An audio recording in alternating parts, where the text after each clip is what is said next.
दोस्तों फिर से स्वागत है आपका अपना चैनल तनु क्लासेस में। दोस्तों मैं वीडियो शुरू करने से पहले फिर से आपको एक बात करना चाहता हूं कि मैंने एक सीरीज़ शुरू किया है जिसमें आपका physics, chemistry, math, English and साथ ही साथ हिंदी का भी जो है पूरा ऑब्जेक्टिव, जो भी आपका ऑब्जेक्टिव बोर्ड में पूछाता है सारा कंप्लीट कर दूंगा। दोस्तों आप मेरे चैनल पर जाके देख सकते हैं, ये वीडियो नंबर 4 है। मैं फिजिक्स का पहले कंप्लीट करूँगा, फिर साथ ही साथ इसी के बीच किसी दिन इंग्लिश का ले लूँगा, किसी दिन केमिस्ट्री का ले लूँगा और किसी दिन मैथ का ले लूँगा। यानी आपका जितना भी बोर्ड मॉडल ऑब्जेक्टिव है जो आपका बोर्ड में पूछता है दोस्तों, मैं सारा आपका कंप्लीट करूंगा।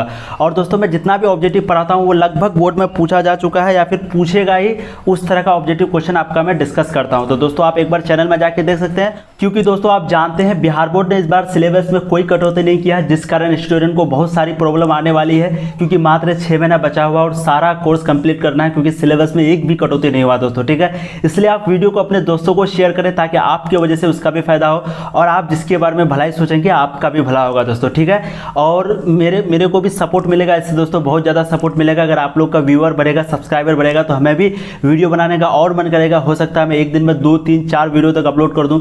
ठीक है दोस्तों, तो चलिए वीडियो को शुरू करते हैं। उससे पहले चैनल को सब्सक्राइब कर लीजिए, क्योंकि आपका एक सब्सक्राइब से हमें बहुत ज़्यादा मोटिवेट मिलता है दोस्तों वीडियो बनाने के लिए दोस्तों। ठीक है, if the current is an electric bulb is increase by 3% at constant resistance the power is increase by, तो बल्ब का करंट जो है 3% से बढ़ाया गया और रेसिस्टेंस जो है कांस्टेंट था, देन उसका पावर कितना परसेंटेज बढ़ेगा। तो जब भी हम लोग जो है करंट बढ़ाएंगे कांस्टेंट रेसिस्टेंस से तो उसका दुगुना बढ़ेगा दोस्तों। ठीक है, तो यहाँ पे आपका 3% है तो यहाँ पे 6%, यहाँ पे अगर 4% होता तो यहाँ पे 8%। इस क्वेश्चन को आप लोग स्क्रीनशॉट लेके रखिएगा, क्योंकि इस तरह का क्वेश्चन आते रहता है। ठीक है, नेक्स्ट क्वेश्चन देते हैं, क्वेश्चन नंबर 70।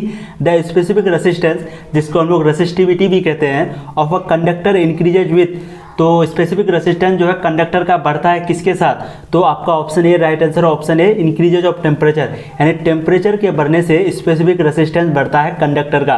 ये क्वेश्चन 2018 में पूछा भी गया दोस्तों। ठीक है, ये चैप्टर जो दोस्तों आपको पहले बता दें कि करंट इलेक्ट्रिसिटी का चैप्टर है, इससे पहले 3 वीडियो कर चुके हैं, तो आप इसको देखने के बाद उन तीनों वीडियो को जरूर देख लीजिएगा, क्योंकि आपका सारा बोर्ड मॉडल ऑब्जेक्टिव जो है कवर हो जाएगा।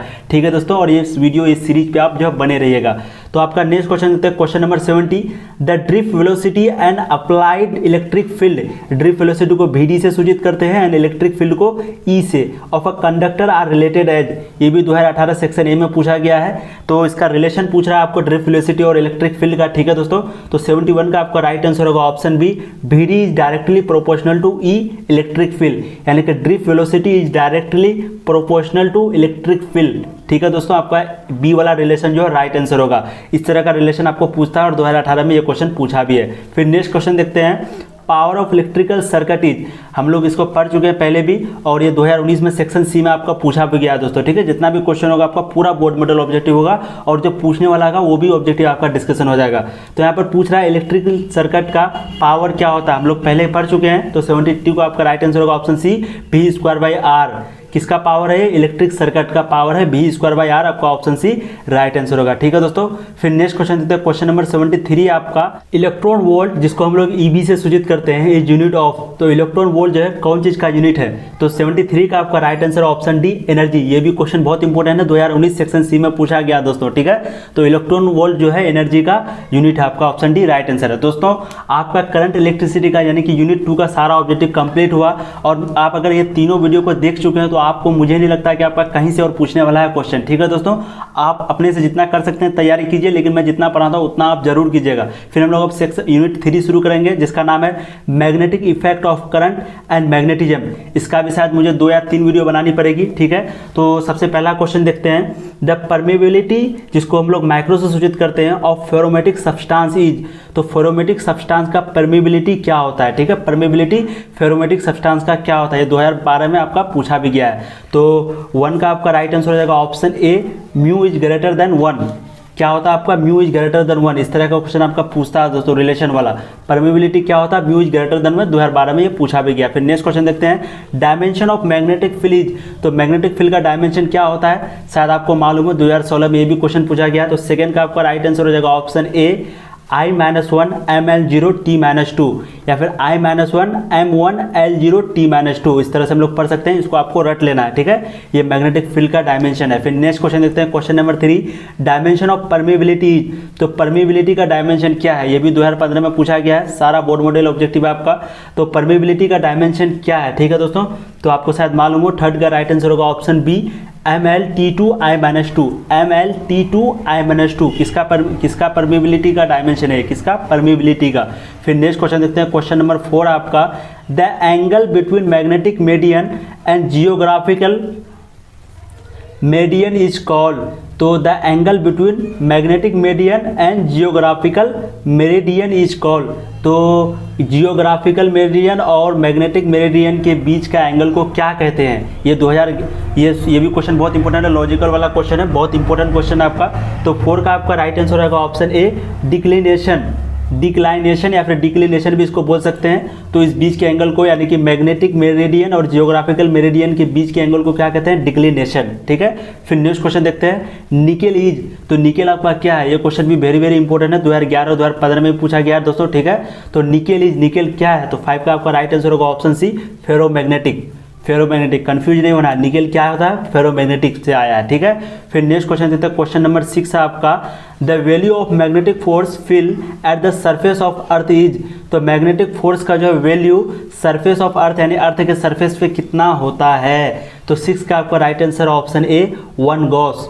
कितना होता है मैग्नेटिक फील्ड का वैल्यू सरफेस पे यानी अर्थ का सरफेस पे, तो 1 गॉस आपका ऑप्शन ए राइट आंसर होगा। दोस्तों अगर इसमें आपका कोई ऑब्जेक्टिव कोई ऑप्शन गलत लगे तो आप कमेंट करके बताइएगा, ताकि हम उसको नेक्स्ट वीडियो में डिस्कशन कर लें, ठीक है। क्योंकि बहुत सारे बच्चे को गलत पढ़ के ही चलेगा, तो फिर आपका जो आंसर गलत भी हो सकता है। फिर 7 का क्वेश्चन देखते हैं, कॉपर इज। तो कॉपर आपका क्या है। तो 7 का आपका राइट आंसर होगा ऑप्शन ए पारामैग्नेटिक, ठीक है। पारामैग्नेटिक आपका कॉपर क्या है, पारामैग्नेटिक। फिर नेक्स्ट क्वेश्चन देखते हैं, क्वेश्चन नंबर 8 है, which of the following has higher magnetic susceptibility. क्या है, ससेप्टिबिलिटी। तो which of the following has higher magnetic susceptibility. तो 8 का आपका राइट आंसर होगा ऑप्शन सी फेरोमैग्नेटिक के पास जो है हाईएस्ट मैग्नेटिक ससेप्टिबिलिटी होता है, ठीक है। फेरोमैग्नेटिक के पास 8 का आपका सी ऑप्शन राइट आंसर होगा। फिर नेक्स्ट क्वेश्चन देखते हैं, liquids and gases fluids are not. क्या नहीं होता, लिक्विड्स और गैसेस निम्न में से कौन सा नहीं है ऑप्शन आपका। तो 9 का ए फेरोमैग्नेटिक, लिक्विड और गैसेस जो है फेरोमैग्नेटिक नहीं होता है, ठीक है दोस्तों।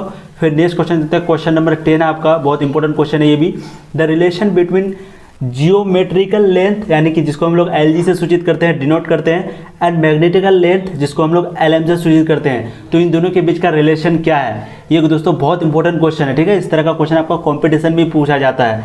तो 10 का आपका राइट आंसर हो जाएगा option A LM is equal to 5/6 LG। LM is equal to 5/6 LG, ये आपका राइट आंसर होगा। फिर नेक्स्ट क्वेश्चन देखते हैं, if a magnet is cut into n part. कोई मैग्नेट है जिसको n पार्ट में काटा गया, पैरेलल टू लेंथ, और पैरेलल में लेंथ में पैरेलल है, then magnetic moment of each piece will be. तब जो है जितना पार्ट में काटा गया यानी कि n पार्ट में, तो सभी पीस का अलग अलग पीस का मैग्नेटिक मोमेंट क्या होगा। ये भी क्वेश्चन बहुत इंपॉर्टेंट है। तो 11 का आपका right answer option A capital M/n। क्या है आपका ऑप्शन ए कैपिटल M/n। फिर नेक्स्ट क्वेश्चन देते हैं, क्वेश्चन नंबर 12 आपका, फ्रॉम क्यूरीज लॉ, यानी कि क्यूरीज लॉ कौन सा रिलेशन को यहाँ पर डिनोट करता है, या फिर क्यूरीज लॉ किसे कहते हैं। इस तरह का भी क्वेश्चन आपका आ जाता है 2016 में। इस तरह का क्वेश्चन शायद कंप्यूटेशन में ज़्यादा पूछता है। तो 12 का आपका राइट आंसर हो जाएगा option A K is directly proportional to 1/T। क्या है, K is directly proportional to 1/T। Curie's law इसी को कहते हैं, constant is directly proportional to 1/टेम्परेचर। फिर नेक्स्ट क्वेश्चन देखते हैं, question number 13, SI unit of magnetic moment is. तो मैग्नेटिक मोमेंट का SI यूनिट क्या होता है, ये 2016 में आपका पूछा भी गया है। तो 13 का आपका राइट आंसर है option B ampere into metre square, ampere dot metre square, आपका ऑप्शन बी राइट आंसर होगा, ठीक है। मैग्नेटिक मोमेंट का ये SI यूनिट होता है। फिर नेक्स्ट क्वेश्चन देखते हैं, क्वेश्चन नंबर 14 है आपका, to convert a galvanometer into ammeter we join.